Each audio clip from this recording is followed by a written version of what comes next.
YTN 라디오의 신율의 뉴스 정면 승부 4부 시작하겠습니다. 4부 역시 정면 인터뷰로 꾸며질 텐데요. 지금 스튜디오에 있는 홍현희 전 국립외교원장 나와 계십니다. 안녕하십니까? 안녕하십니까? 예. 야, 요새 뭐 우리 국내외적으로 정신이 없어요. 거기다 이제 트럼프 대통령까지 이제 취임을 해가지고 뭐 그 미국 우선주의 시대를 막 천명을 하고 막 이러고 미국의 황금 시대는 뭐 이제 시작됐다 막 이러는데 이거 어떻게 들으셨어요? 글쎄 첫 마디로 그렇게 얘기를 하더라고요. 근데 어저께 이제 뭐 꽤 그 대통령 연설 그러니까 취임사 치고는 꽤 긴 편이었다라고 생각이 되는데. 지금 미국의 그 미래에 대한 비전과 희망과 그런 거를 또 철학적인 그 대통령의 인식 이런 게 좀 표명됐으면 좋았을 텐데 너무 그 어떤 그 사업가로서의 어떤 이익 위주의 얘기, 정책과 이익 위주의 얘기를 이제 하고 했는데 특히 이제 제가 이제 품격이 조금 아쉬운 게 거기 바로 전임자도 있고 그다음에 민주당 전직 대통령들도 있잖아요. 근데 너무 좀 일방적으로 이렇게 막 뭐 몰아붙여서 일단 뭐 수고했다, 고생 많았다. 뭐 우리가 이렇게 서로 여야가 협조해서 이 나라가 좀 황금기를 맞게 돼서 내가 앞으로 더 잘 해서 진짜 진정한 황금기를 하겠다 이게 아니라 지금까지 완전 쇠퇴기였고 이제부터 황금기다 그러니까. 4년 전엔 자기도 했었잖아요. 그러니까 제가 보기에는 조금 좀 그 내로남불식의 발언 같기도 하고. 요새 그게 전 세계적으로 유행 아닌가요? 그렇죠. 아니 제대로 된 지도자가 없잖아요 지금 인류사에. 뭐 푸틴도 그렇고 시진핑 주석은 좀 권위주의적이고 김정은은 뭐 미사일 쏘냐고 정신없고 그 저 젤렌스키는 또 전쟁을 막았어야 되는데 일단 전쟁 나서 도망 안 간 건 잘했지만 전쟁을 막았어야죠. 하여튼 그리고 또 네타냐후도 볼만하죠. 근데 어쨌든 제가 좀 그 느껴지기에는 너무나도 이제 황금기가 왔다 뭐 이러고 미국의 이익을 막 챙기고 전 세계가 존경하는 나라가 될 거고 존경이라고 하니 존중받고 부러움을 받는 나라가 되겠다. 글쎄 미국의 이익은 증진이 돼서 미국 국민들은 좋을지 모르지만 제3세계나 제3국에서 사는 사람들이 듣기에는 야 이제 우리가 알던 미국은 이제 없어졌구나. 미국이 그야말로 민주주의와 그 인권을 옹호하고 그런 세계를 정말 좋은 세상을 만드는데 앞장서고 모범적인 지도자로서의 미국은 이제 없어졌구나. 미국은 미국만을 위해서 살겠다. 그래서 아메리카 퍼스트에서 아메리카 온리로 지금 간다는 거예요. 퍼스트에서 온리로 바뀌었군요. 그러니까 너무 좀 아쉬워요. 좀 안타깝더라고요. 근데 그 역시 그 비즈니스는 잘하는 것 같아요. 그 취임식 역대 기부금 최대라며요. 그렇죠. 우리 대한민국에서는 상상도 못하죠. 무슨 취임식에 기부금을 받습니까? 아니 기본 그것도 그렇지만 아니 우리나라 대통령이 만일 자기 아들 옆에 두고서 막 저거 하고 뭐 일기 때는 막 자기 사위하고 딸 막 이러면 난리 나죠. 그러니까. 그 국정농단이죠. 끝판왕이 뭐냐면 취임식 하기 하루 전인가 이틀 전에 트럼프 밈 코인을 발행했어요. 밈코인. 그저 부인도 발행했대요. 네, 그 트럼프 영부인. 그게 지금 그 오른 그 인상률이 10,000%가 넘는다 그러더라. 와. 그러니까 도대체가 100%만 올라도 대단한데 10,000%가 넘는다 그러니까 그 지금 38달러인가 안 되는데 처음엔 몇 센트였다는 거예요. 그래서 아니 우리나라 대통령이 많이 말해요. 취임하기 전에 코인 발행하고서 딱 취임. 그러면 난리가 날 거예요. 그러면 우린 거의 진짜 탄핵감이죠. 그러면 진짜 우리나라 국민 정서로 볼 때는 그리고 이제 지금 그거를 이제 정치적으로 해석을 해본다면 지금 1기 때는 공화당에서도 리더십이 확고하지 않았고 두 번째는 2년 맞추고 나서는 또 여야가 또 바뀌어가지고 의회는 또 민주당이 다수를 차지했었어요. 그리고 장관들도 말도 안 듣고 그래가지고 뭐 어른들의 축이라 그래서 트럼프 하면 뭐라고 얘기하면 사사건건 말리고 그랬잖아요. 그러니까 트럼프한테 잘 보여야 별로 얻을 게 없었는데 지금은 그 상하원 다 다수를 차지했죠. 그렇죠. 득표율도 앞섰죠. 그다음에 사법부도 그렇죠. 자기가 임명한 보수 사람들 우위죠. 자기가 옛날에 임명한 네. 사람들이 다수잖아요. 그리고 뭐 일론 머스크부터 시작해서 그 재벌들이 가서 다 머리를 조아리니까 그리고 일론 머스크는 우리 돈으로 최소 3천억 이상을 투자를 했다는 거 아닙니까? 그리고 거의 100배를 또 수익을 얻었다는 거예요. 100배 수익을 얻었다는 건데 그걸 보고 다른 저커버그나 뭐 이런 사람들 안 가서 조아릴 수가 없는 모양이에요. 그래서 우리나라에서도 지금 뭐 취임식에 제대로 참석도 이제 못하고 국회의원님들도 가셨지만 아마 600명 안에 못 들어갔을 거라고. 아니 텔레비전 봤대요. 누구 갇혀 가셨대요? 있어. 아니 들어가지 못. TV로 봤죠. 아르나 그 들어간 분은 주미 대사 한 분만 주미대사 들어가셨고. 조현동 대사 하나 하고요. 아마 그 정영진 회장 정도가 그래도 그분은 무도회라도 그렇죠. 그분은 기업인이니까. 예. 예. 그리고 이제 트럼프 주니어하고 친구기 때문에 그 제네시스 뭐 G80 차도 이렇게 화면에 나왔어요. 화면에 나왔어요. 그 현대차가 그래서 굉장히 좀 전전긍긍하다가 조금 승기를 잡아가는 게 아닌가 그런 생각도 좀 들어요. 그 비행기 바로 옆에 세워져 있더라고요. 그러니까 아마 주니어가 타고 다니는지 모르지만 그 친구니까 줬을지 모르는데 어쨌든 사업 잘한다는 말씀은 맞고요. 근데 이게 이익 충돌의 원칙에 좀 위배될 가능성이 있지 않나 이렇게 생각합니다. 근데 뭐 그런 거 글쎄 모르겠어요. 개의치 않으니까. 아니, 저는 그 코인도 되게 중요하죠. 야 대통령이 되기 전에 코인 발행해가지고 대통령 돼가지고 이게 아이고 이게 우리나라는 뭐 대통령 관련 주식만 올라도 의심하고 난리가 났는데. 참 근데. 지금 어쨌든 이제 트럼프 대통령 취임 이후에 트럼프 2기가 추진한 의제들도 공개가 됐다라고 하는데 뭐 여기 우리 관련돼 있는 게 뭐가 있어요? 6대 의제 중에 한국하고 직접 관련 있는 건 없고요. 이게 논리적으로 보면은 지금 생활하는데 편하게 해주겠다. 물가 내려주겠다. 그다음에 세금 깎아주겠다. 그다음에 국경 불법 이민자 내쫓고 잘 지키겠다. 그다음에 힘을 통한 평화인데요. 여기서 특이한 점은 힘을 통한 평화니까 굉장히 공격적인 것 같지만 전쟁은 피하겠다라는 얘기도 하고 있어요. 그래서 중동에서도 좀 이스라엘 가자 지금 평화가 왔잖아요. 어쨌든 이건 완전히 부정적인 것만은 아닌 것 같고요. 일단 강한 군대를 만들겠다. 그다음에 에너지 패권이라는 건 석유 시추하고 가스 개발에 가서 미국이 석유 수출국이 되겠다. 그 유럽에 대해서는 미국 석유나 가스 안 사면 관세 매기겠다. 지금 그러고 있어요. 그다음에 미국의 도시를 다시 안전하게. 미국의 지금 범죄가 심각하잖아요. 그렇죠. 총기 사고도 그렇고. 그래서 이게 6가지입니다. 그런데 한국하고 직접 관련인 게 없는데 굳이 한국하고 관련을 찾아 나간다면 감세 부분인데요. 돈이 필요한데 돈이 없으니까 돈을 어디서 마련하냐? 관세를 물려서 돈을 마련하겠다는 거예요. 뭐 우리 보고 머니머신이라고 그랬어요. 그러니까 그 관세를 한국하고 미국은 한미 FTA인데도 관세를 매기겠다는 거예요. 이거 FTA 어긋나는 거잖아요. 그렇죠. 프리 트레이드니까. 프리 트레이드인데 관세 없는 게 FTA인데 FTA 맺고도 관세를 매기겠다. 보편적으로 10% 내지 20%. 근데 다행히도 취임사에서는 아직 목록이 만들어지지 않았다 뭐 그러면서 지금 좀 시간 걸릴 거라고 해서 다행인데 어쨌든 간에 그걸 연장시켜 보면 우리나라 그 바이든 시절에 반도체 2차 전지 자동차 엄청 투자했잖아요.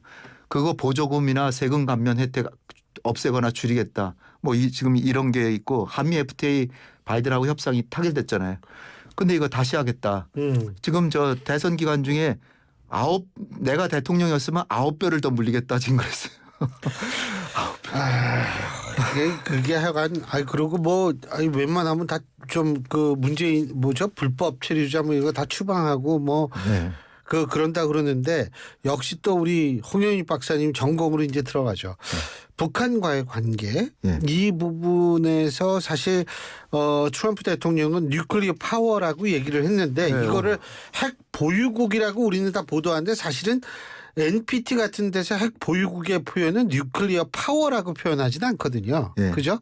요게 약간의 뉘앙스 차이가 그래서 있는 것 같은데 일단 윤석열 대통령이 아니라 트럼프 대통령이나 국방장관 내정 이런 분들이 전부 뉴클리어 파워라는 단어 쓰는 그거 어떻게 평가하세요? 이게 이제 트럼프의 협상술에 이제 들어가는 겁니다. 그러니까 협상에 포석을 까는 거죠. 바둑으로 치면 포석을 깔고 있는 중이다. 첫 번째로 알렉스 웡 과거에 김정은하고 정상회담했을 때 그걸 실무 담당했던 그 실무자를 국가안보실 부보좌관으로 넘버 2로 임명을 했어요.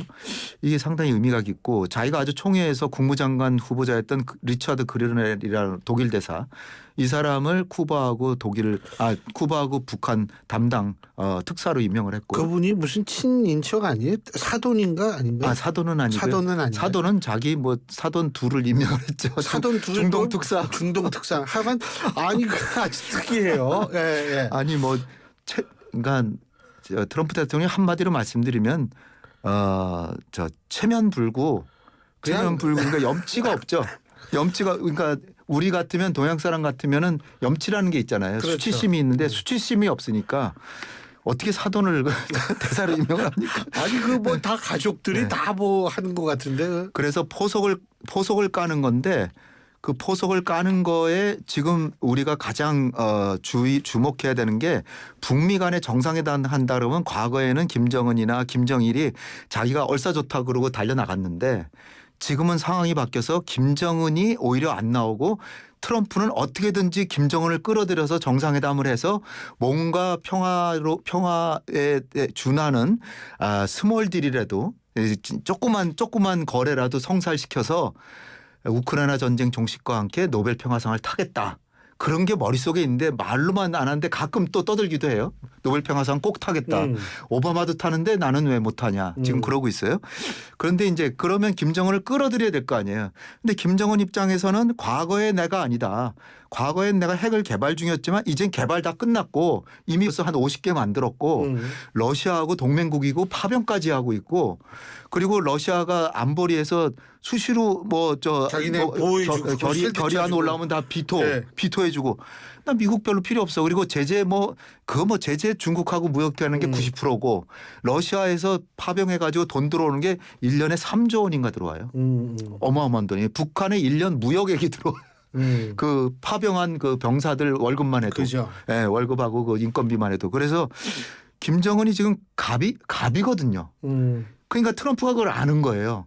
그러면 김정은을 나오게 하려면 어떻게 해야 되느냐. 그러면 김정은이 나와도 김정은도 챙겨갈 걸 줘야 되겠다. 근데 한국이 있잖아요. 예. 한국이 그거는 결사반대하는 거예요. 김정은이 바라는 게 뭐냐면 핵보유국 인정해 주는 거예요. 핵보유국 인정해가지고 네. 핵 군축회담 같은 거 이렇게 그렇죠. 해가지고 대등하게 이제 나가는 거죠. 그러니까 미국의 입장에서 보면 북한이 뭐 핵무기 10개 갖고 있는 거 그거 뭐 그렇게 중요해요? 뭐 중국만 해도 500개 갖고 있고 뭐 러시아는 5,000개 갖고 있는데 그렇죠. 그러니까 북한이 뭐 10개 50개 갖고 있더라도 그게 중요한 게 아니라 장거리 미사일만 없으면 미국까지는 못 쏘잖아요. 그러니까 장거리 미사일은 시험 발사도 안 하고 개발을 일단 중단하겠다. 그리고 핵은 일단 동결하겠다. 근데 과거 핵은 갖고 있겠다. 그 얘기가 묵인이잖아요. 그렇죠. 그러니까 승인은 아니고 묵인을 해주는데 그러한 운을 띄고 있는 거예요 지금. 그게 이제 국방장관도 얘기를 했죠. 그다음에 트럼프가 어저께 얘기했죠. 그다음에 국무장관 지명자는 뭐라 그랬냐면 그 사람은 또 다른 운을 띄우는 게 뭐냐면 지금까지 북핵을 막기 위해서 수많은 제재를 동원했지만 소용이 없었다. 그 무슨 말이겠어요. 제재 완화해 줄 수 있다. 그렇죠. 완화해 줄 수 해봐도 소용없다라는 네, 걸 이미 그 청문회 때 이미 운을 띄고 있어요. 이 얘기는 김정은이 보기에 조금만 더 가면 뭐 한번 나가볼 만 하겠는데 그리고 김정은으로서는 지금 남한에 이런 혼란 사태가 있는데 트럼프 만나고 그러면은 얼마나 우리가 지금 저 소외감을 느끼고 그렇습니까? 그런 상황에서 미국이 사실상 핵을 묵인해 준다. 그러면 통미봉남이 딱 되잖아요. 그렇죠. 그리고 지금 일본에서도 총리가 지금 김정은 만나자고 하잖아요. 예. 그럼 완전히 한반도 동북아에서 정세를 김정은이 주도하게 되잖아요. 그러니까 김정은이 나갈 수 있다라고 하는 거를 하나하나 지금 포석을 트럼프가 깔아두는데 그렇지만 아직은 중요한 건 우크라이나하고 그다음에 중동에서 평화 얘기되는 거고 또 중국하고 대만 문제도 있고 그러니까 그다음에 이제 뭐 관세도 해야 되고 뭐 여러 가지 문제 많잖아요. 그 세금도 깎아줘야 되고 그런 상황이기 때문에 트럼프로서는 자기 나름의 협상수를 최대한 활용해서 김정은을 그렇다고 트럼프는 내가 지금 너를 만나려고 초조해하고 있지는 않아. 그런 뜻에서 그냥 슬쩍슬쩍 건드려 보기만 하는 거죠. 그러니까 제가 보기에는 이렇게 슬금슬금 포석을 지금 인적 포석은 다 깔아놨고 하나하나 의제도 하나하나씩 던지고 있는데 가다 보면은 4월이나 5월쯤이나 뭐 여름에는 만날 수도 있는 거죠. 그렇게 되면 네. 사실은 우리가 굉장히 좀 곤란해지는 거 아니에요? 곤란하죠. 예. 곤란한데 그래서 가장 중요한 건 우리 리더십이 빨리 자리 잡아야 되고 아니 물론 리더십도 없지만 리더십 자체 예, 없잖아요. 예. 지금 예. 수습을 할래야 그렇죠. 할 수가 없죠. 일본은 외교부 장관이 저 그 취임식에 참석을 했는데 그리고 우리는 제사가 고 아베 총리 네. 부인 되시는 분이 그 그렇죠. 날라가 저 미국 가가지고 그 트럼프랑 저녁 먹었잖아요. 그 저녁 먹으면서 트럼프가 한 얘기가 뭐면 아베 총리 정말 내가 사랑하고 존경하고 좋아했는데 특히 아베가 나를 노벨 평화상 후보로 추천했다. 그 얘기를 부인한테 했습니다. 참 그분도 아주 집착이 강해요. 하여튼 네. 뭐 트럼프는 특히 그 오바마도 탔는데 왜 나는 못 타냐. 그러면서 한마디 하는 게 오바마는 자기가 왜 탄지도 모를 거다. 나는 이미 타고 남을 일을 많이 했는데도 안 줬다. 예, 그렇게 지금 얘기를 하고 있습니다. 근데 이거 우리나라는 그래서 어떻게 해야 돼요? 우리나라는 하여튼 지금 여러 가지가 있잖아요. 방위비 문제. 방위비도 있지. 그다음에 지금 더 급한 게 반도체 그다음에 전기차 배터리 그 보조금 주고 하는 거 다 없애겠다 그러는데 그걸 은밀하게 협상을 하든 아니면 미국의 의회 이 공장들이 다 지역에다 건설되고 있잖아요. 예. 그 지역의 의원들을 만나서 당신이 로비해 가지고 당신 지역구에서 삼성전자 공장 없어지면 당신 다음에 떨어져. 그렇죠. 이걸 해야 되잖아요. 그런 것부터 일단 하고 취임식에 꼭 참석하는 게 중요한 게 아니라 맞아요. 그다음에 보편관세 매긴다는데 지금 조금 그래도 다행인 게 한꺼번에 취임 첫날 보편관세 10% 내지 20%를 그냥 때리진 않았어요. 중국한테도 60% 때리겠다 그랬는데 그것도 아직 지금 6개월 내인가 100일 내에 중국을 방문해서 시진핑 만나고 싶다라고 얘기를 했어요. 지금. 관세 올리면 네. 미국 내 물가 올라요. 물가 오르죠. 예. 그래서 지금 뭐 세계은행이나 지금 IMF나 이런 데서 다 경고를 하는 게 예. 당신이 대통령 된 게 왜 됐냐 하면은 물가를 바이든이 너무 올려가지고 삶이 맞아요. 어려워져서 예, 예. 그거 비난해서 당신이 대통령 됐는데 관세 올리면 세계 경제는 물론이고 우리나라의 대미 무역은 지금 10% 줄어든다고 합니다. 근데 그 관세를 올리면 미국의 물가가 오르니까 당신이 괴로울 거다. 그래서 트럼프가 하는 얘기가 이 관세라고 하는 거는 협상력도 높이고 그다음에 그 세금을 감면해 주기 위한 재원 마련이 된다. 그거를 이제 강조하고 있고요. 그래서 관세 문제는 당장에 취임하는 날 하려고 했는데 지금 서서히 하겠다고 나온 건 그나마 우리로서는 다행인데 트럼프로서도 자기도 부담이 되는 거죠. 자기도 그렇죠. 물가 오를 게 뻔하거든요. 근데 당장에 오르진 않고 물가가 오를 때까지 좀 시차가 좀 필요하다고 합니다. 예. 그렇지만 오를 게 분명하니까 지금 트럼프의 지금 과제는 뭐냐면은 2년 뒤에 중간 선거에서 자기가 지금 상하원 참가 다수를 차지하고 있는데 뺏기지 말아야 돼요. 그러기 위해서는 물가가 오르면 안 되죠. 그래서 우리는 계속 그걸 강조해서 너 관세 올리면은 물가 오른다. 그걸 얘기해야 되는데 미국의 저명한 그 경제학자들도 물가 오른다라고 다 얘기하고 있습니다. 방위비는 어떻게 해요, 우리? 방위비는 이제 제 생각이 좀 독특한데요. 저는 그 한국과 북한의 국방력에 있어서 핵과 미사일은 북한이 압도적으로 우리는 아예 없으니까 압도적으로 우리를 위협하고 있어서 그건 뭐 비교할 수가 없지만 재래식 군사력은 우리는 세계 5등이고 북한은 세계 35위예요.